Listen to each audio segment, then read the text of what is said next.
কালকের ঘটনা প্রমাণ করে দিল পশ্চিমবঙ্গের এই মুহূর্তে আইন শৃঙ্খলার স্থিতি কোথায় দাঁড়িয়ে আছে। দীর্ঘ 15 বছর ধরে তৃণমূল কংগ্রেস কার্যত প্রশাসনকে ধ্বংস করেছে, পুলিশের রাজনীতিকরণ সম্পূর্ণ করেছে, সমস্ত অপরাধীদের ভয়মুক্ত করে দিয়েছে। অপরাধীরা মনে করছে এটা স্বর্গরাজ্য। বারাসাত মধ্যমগ্রাম সীমান্তের থেকে খুব একটা বেশি দূরে নয়।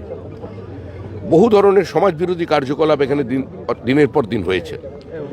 জাল আধার কার্ড তৈরি, জাল রেশন কার্ড তৈরি, জাল এপিক তৈরির কাজ এই বারাসাত এবং মধ্যমগ্রাম থেকে চলছে। ভারতবর্ষের যে প্রান্তেই যে অনুপ্রবেশকারী ধরা পড়েছে তাদের সবাইয়ের কাছ থেকেই জেরা করে এটা পাওয়া গেছে তারা কার্ড সংগ্রহ করতে এই অঞ্চলটাতে।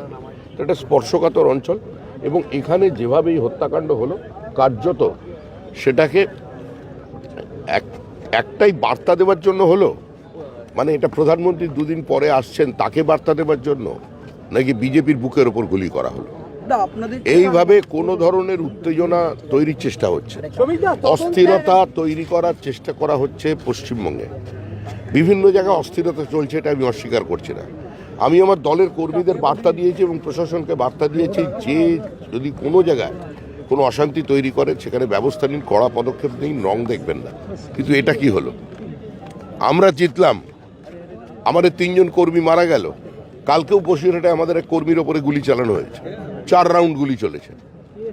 তা আমাদের কি ক্ষমতা নেই? সিংহ স্থবির বলে যদি কেউ মনে করে তাকে পদাঘাত করবে, ভুল করছে।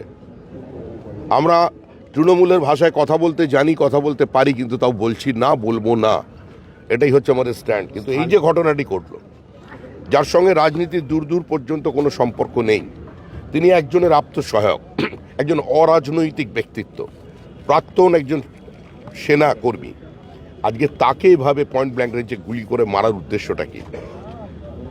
এটা সম্পূর্ণভাবেই একটা পরিকল্পিত প্রতিহিংসাজনিত রাজনৈতিক হত্যাকাণ্ড।